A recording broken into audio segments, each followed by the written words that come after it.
Ya. Baik, kita akan mulai kelas kita.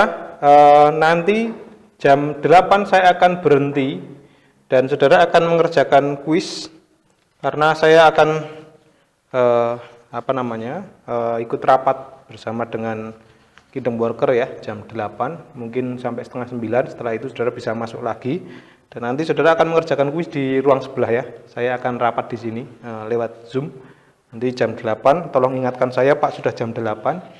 Saya akan masuk dan saudara akan mengerjakan ini, mungkin saudara setengah jam lalu saudara akan masuk lagi. Kalau saya belum selesai, berarti saudara tidak bisa masuk lagi. Tapi kalau sudah selesai, ya bisa menyerahkan ini ya.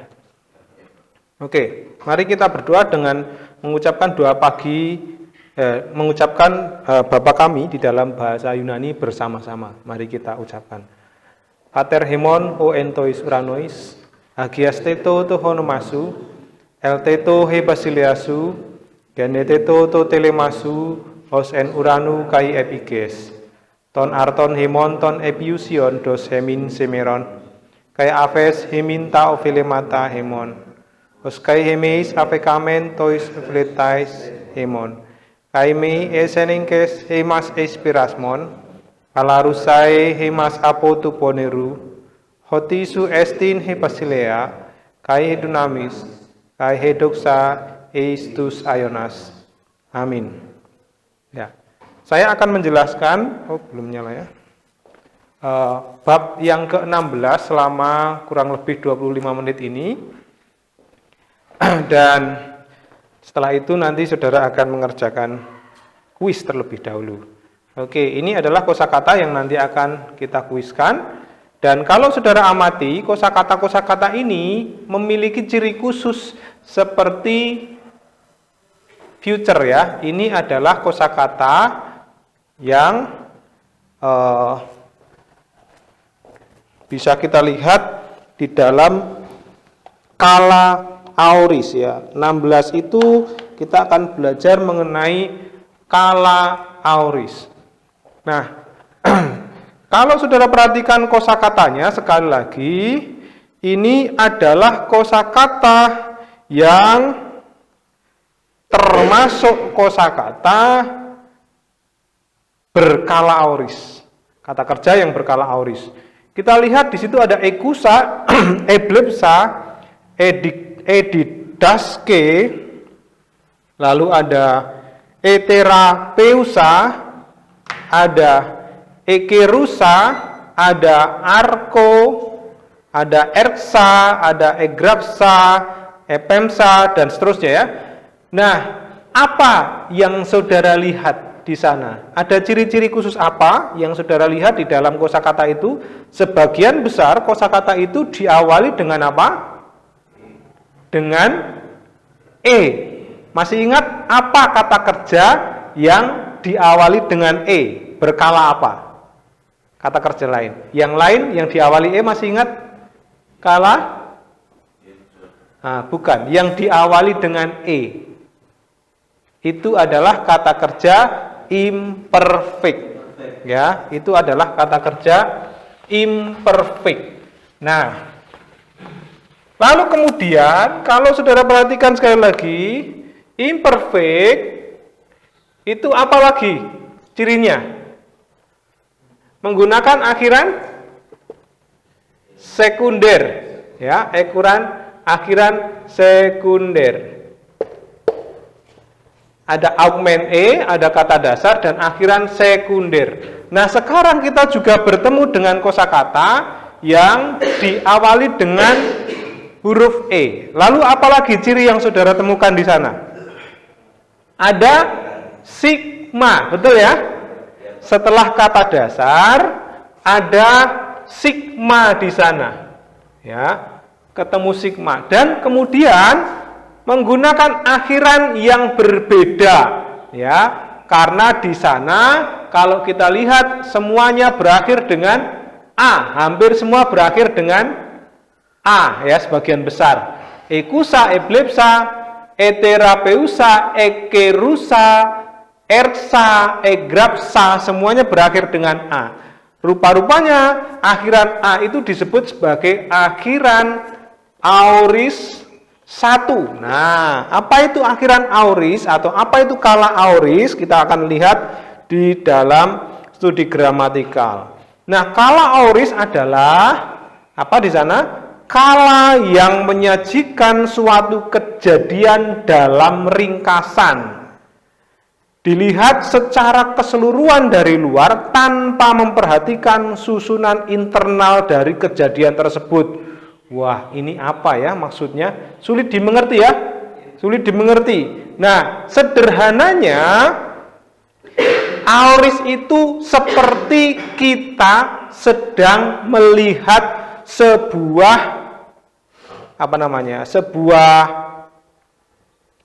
sebuah film.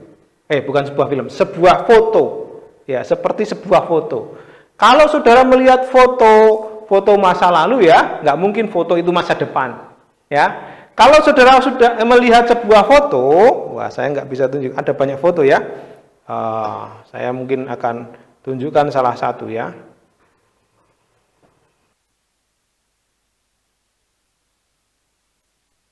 Oke, misalnya saudara melihat sebuah foto di sana. Maka ketika kita melihat foto, kita hanya melihat ada satu kejadian yang sudah terjadi. Tapi kejadian itu benar-benar sudah terjadi, hanya tidak dijelaskan. Foto itu tidak menjelaskan kejadian itu berlangsung berapa lama, kejadian itu mulainya kapan, selesainya kapan. Tidak menjelaskan ya. Karena kita hanya melihat satu gambar yang menyatakan bahwa ada satu peristiwa yang terjadi di masa lalu dan peristiwa itu benar-benar real, nyata. Nah, itulah kira-kira. Nah, sedangkan yang kemarin kita pelajari ada kala imperfect, itu sama seperti kita melihat video ya. Kalau kita melihat video, kita bisa melihat sebuah tayangan yang menjelaskan, oh kejadian itu pada saat itu mulai dari sini sampai ke sini. Ya, berakhirnya di sini, berakhirnya begini. Itu video. Sedangkan foto hanyalah menjelaskan sesuatu fakta yang terjadi tanpa menekankan keberlangsungan. Nah, itulah bedanya antara aoris dengan imperfect. Nah, mudah-mudahan itu membantu ya. Mudah-mudahan itu membantu.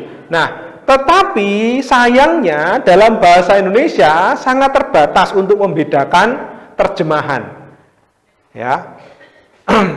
Dalam modus indikatif, aoris itu biasanya menunjukkan waktu lampau dengan mengacu pada waktu berbicara.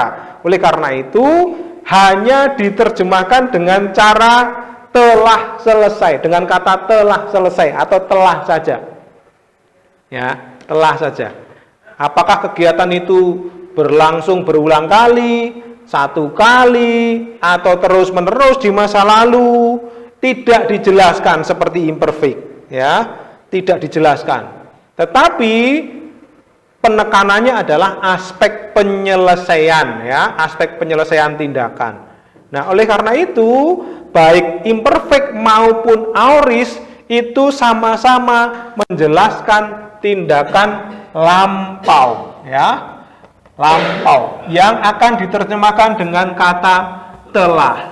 Nah, ini keterbatasan bahasa. Harus kita akui ini adalah keterbatasan bahasa. Ini ciri-ciri dari imperfect, ini ciri-ciri dari aoris, ya. Ini bedanya. Ciri-ciri imperfect menggunakan akhiran yang sama sekali berbeda dengan apa yang sudah kita pelajari sebelumnya. Ada a, as, e, amen, atean. Saudara bisa perhatikan di sana. A, as, e, amen, atean. Karena sebelum akhiran ini ada sigma, maka nanti akan berbunyi sa, sas, se, samen, sate, san. Itu yang aktif. Yang medial, amen, o, atau ameta, aste, anto. Karena ada sigma di tengah sebelum akhiran, maka akan berbunyi samenso sato sameta saste santo.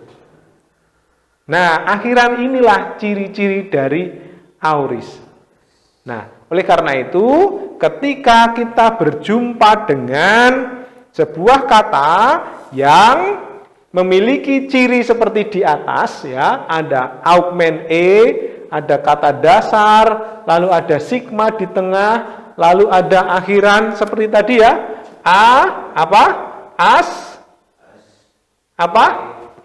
atau kadang-kadang ditulis dengan n, lalu ada orang pertama lagi, amen,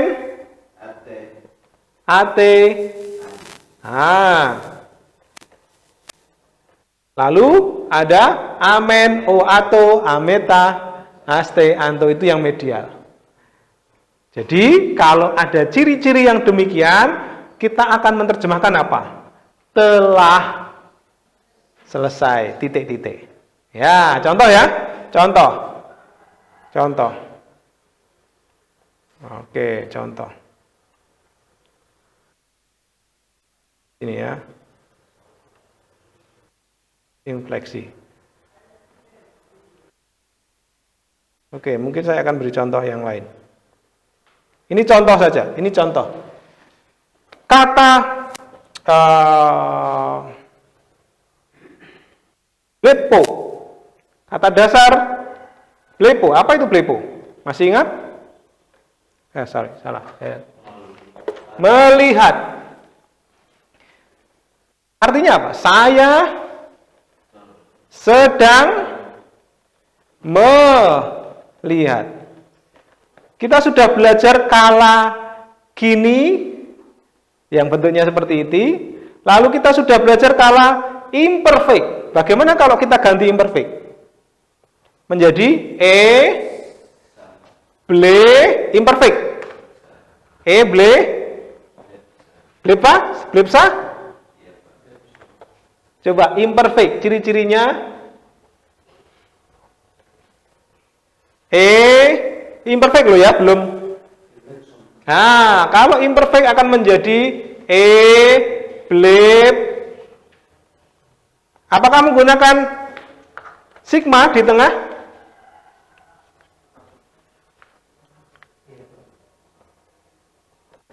Coba lihat ciri-cirinya, tidak ya? Pon. Itu imperfect. Ya, itu imperfect. Bagaimana kalau kita ganti dengan auris? Akan menjadi psa, ya, psa. Kenapa menjadi psi? Karena P dengan sigma akan berubah menjadi psi, sama seperti future kemarin ya. Sama seperti future, kalau ada huruf P dengan S akan menjadi psi, ya, akan menjadi psi. Kalau ada X atau Q dengan S akan menjadi ksi. Seperti itu ya. Itu adalah dua huruf yang menjadi satu, ya, dua bunyi yang menjadi satu. Oleh karena itu, kata blepo akan berubah menjadi eblepon. Artinya apa eblepon? Saya telah melihat. Atau bisa juga saya mulai melihat, atau bisa juga saya berulang kali melihat. Itu kalau imperfect. Sedangkan yang auris, eblepsa, dia hanya akan diterjemahkan bagaimana? Saya telah melihat. Tapi pengertiannya selesai. Apakah itu berulang kali? Tidak ditekankan. Apakah itu mulai melihat? Tidak ditekankan. Apakah itu sudah selesai? Maaf. Apakah itu terus-menerus melihat? Tidak ditekankan. Yang ditekankan adalah aspek penyelesaiannya. Jadi kalau mau diterjemahkan lengkap ya mungkin saya telah selesai melihat. Nah itu ya, itu aorist. Oke, ada beberapa perubahan seperti yang terjadi dalam kala imperfect. Kalau kata kerja itu dimulai dengan vokal, maka vokalnya akan diperpanjang. Contohnya di situ ada ekusa akan menjadi ikusa menggunakan eta karena apa? Awalan eta ketemu dengan awalan epsilon itu vokal akan bertemu dengan epsilon augmen menjadi eta, ya. Sama seperti imperfect, aturan imperfect. Demikian juga dengan kata kerja yang berakhiran konsonan alir. Ada lambda, munu, dan ada. Kalau ketemu sigma, maka sigmanya akan hilang. Sama seperti apa kemarin? Aturan future, ya. Sama seperti future. Konsonan alir akan kehilangan sigma, ya. Nah, kalau dalam bahasa Yunani itu bisa dibedakan antara kala imperfect dengan kala aorist. Kalau dalam bahasa Indonesia nggak ada. Nah, dalam bahasa Inggris bisa ya, bisa dibedakan. Ini contoh. I preach itu kalau dalam bentuk lampau bisa ditambahkan dengan ed, tapi ada juga I teach yang dalam bentuk lampau itu harus berubah pangkalnya. Bahasa Yunani punya seperti itu juga. Bahasa Yunani punya kata yang bisa mengikuti aturan seperti ini, tinggal ditambahkan lalu diakhiri sigma dan akhiran aorist. Tapi ada kata kerja yang pangkalnya nanti berubah. Nanti kita akan pelajari itu. Itu dalam aorist 2 namanya. Sekarang yang kita pelajari ini adalah aorist 1 ya. Namanya aorist 1 atau kata kerja yang beraturan. Jadi aturannya bagaimana? Seperti ini aturannya. Ada augmen, ada kata dasar, ada sigma, dan ada akhiran aorist. AAC, amen, atean, amen, oato, ameta, asteanto. Nah, itu cara menghafalnya. Oke? Coba kita akan ulang akhiran-akhiran yang sudah kita hafalkan dari mulai yang pertama. Kita ucapkan bersama-sama ya. O, eis, ei, omen, ete, wosin. Omai, eeta, ometa, este, ontai. Onese, omen, eteon.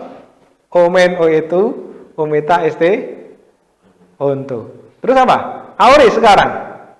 A, e, amen, atean, amen, o, ato, ameta, aste, anto. Nah, jadi ada proses di mana saudara harus menghafalkan akhiran itu. Ya, saya sudah menghafal karena saya sudah belajar terlebih dahulu. Ya, bedanya hanya masalah waktu. Saya sudah belajar dari mulai 2001 ya, 2001 saya sudah belajar bahasa Yunani ya, bahasa Yunani 2001 karena saya masuk kuliah S1 itu 2001 dan terus belajar sampai sekarang terus belajar. Nah, oleh karena itu ini hanya masalah proses, tahapannya sama, kita melalui proses tahapan yang namanya menghafal. Tidak ada cara lain selain dari menghafal. Di dalam pelajaran bahasa tidak ada cara lain. Ya, tidak ada cara lain. Ya, mungkin hanya beberapa orang saja yang sekali lihat langsung bisa tahu ya. Tapi kebanyakan orang harus mengulang-ulang melalui proses yang sulit ya, yang apa namanya? Yang lama. Nah, bedanya aorist pertama ini ya, ciri-cirinya ada ada kata dasar, ada sigma. Kalau aorist kedua nanti tidak seperti itu. Nanti akan kita pelajari. Itu seperti kata kerja yang tidak beraturan. Sama seperti kala future, pangkal yang bermula konsonan mengambil augmen silabis, sedangkan pangkal yang bermula vokal, bukan future ya, aorist ya, imperfect ya, mengambil augmen temporal. Artinya kalau sebuah kata itu diawali dengan vokal, vokalnya diperpanjang. Kalau diawali dengan konsonan, pakai augmen ya, pakai augmen. tadi. 12 sama seperti dalam future, dalam bentuk aorist akan terjadi perubahan bila sigma ditambah pada beberapa kata kerja. Nah, pada umumnya perubahan itu bukanlah batu uji atau acuan ya, yang paling baik untuk menentukan bentuk aorist. Oleh karena itu kita nanti akan belajar meneliti dengan melihat melihat kamus ya, melihat kamus. Nah, ini perbedaan antara aorist dan imperfect. Kalau dari terjemahan kita bisa menerjemahkan aorist saya telah selesai. Kalau imperfect bisa diterjemahkan dahulu saya sedang. Nah, berarti menceritakan urutan kronologi peristiwa di masa lalu. Itu kalau imperfect. Sudut pandangnya kalau aorist itu gambar hidup, kalau imperfect itu potret. Nih ya, potret. Jadi seperti kejadian yang terjadi di masa lalu dan kita bisa melihat aspek penyelesaiannya seperti apa. Tindakannya, kalau aorist itu tindakan yang telah selesai pada masa lampau, sedangkan imperfect yang telah berlangsung pada masa lampau. Kalau lama tindakannya berarti tidak menekankan lama tindakan, sedangkan imperfect menekankan lamanya tindakan. Oh, ini terbalik ya, harusnya imperfect yang potret. Imperfect yang gambar hidup ya harusnya. Karena apa? Ini harusnya terbalik ini. Aorist yang gambar hidup ya.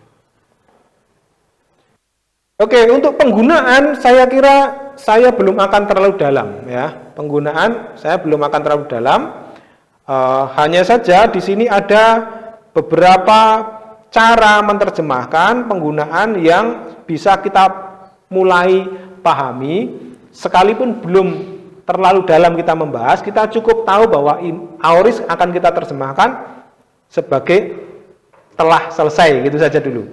Tetapi ada beberapa cara di dalam Alkitab yang menjelaskan kepada kita bahwa aorist itu bisa dipakai dengan 3 cara. Nah, ini nanti kita akan pelajari lebih lanjut di bahasa Yunani yang berikutnya ya. Yang berikutnya ini hanya pemahaman sekilas saja. Sebagai contoh ini latihan. Saya akan masuk ke latihan ini. Ini adalah elusen. Ini contoh ya. Elusen itu kata dasarnya luo. Dari mana tahu kita itu kata dasarnya luo? Tinggal kita buang augmentnya e ya. Kita buang akhirannya n, kita buang apa lagi? Sigma, lalu kita ganti akhiran primer ya, primer aktif, orang pertama. Akhirannya diganti omega, jadi luo. Nah, kita akan parsing atau analisa, itu aorist skalanya, aktif, indikatif, orang ketiga tunggal, dia telah melepaskan. Nah, begitu ya. Sekarang epem samen, kira-kira apa? Kata dasarnya apa? Pempo, betul sekali, mudah ya. Ya, pempo. Ini orang keberapa? Akhiran amen di sini. Orang ke 1? Orang pertama jamak. Jadi aorist aktif indikatif orang pertama jamak. Kami telah pempo mengutus. Ya. Kami telah mengutus. Edoksasan. Apa itu edoksasan? Dari kata doksa, doksazo bukan doksa ya. Kalau doksa itu kemuliaan, kalau doksazo itu memuliakan. Aorist aktif indikatif orang keberapa? Dengan akhiran an di sini. Orang ketiga jamak. Ya, orang ketiga jamak. Wah, ini menarik. Orang ketiga jamak ya. Kalau begitu terjemahnya apa? Mereka telah memuliakan. Eblet sa men, apa itu? Dari kata blepo. Orang ke n. Hah? N, lihat. N. Orang ke berapa? N. Orang ke 3 tunggal. Aorist aktif indikatif orang ketiga tunggal. Dia telah Melihat. Eke ruksas. Ada akhiran as di sana. Orang kedua. Jadi kamu telah keruso, mengkhotbahkan. Nah, itu saudara-saudara. Oke, sekarang waktunya kuis dan saya akan membagikan kuis lalu saudara mengerjakan di sana ya. Oke.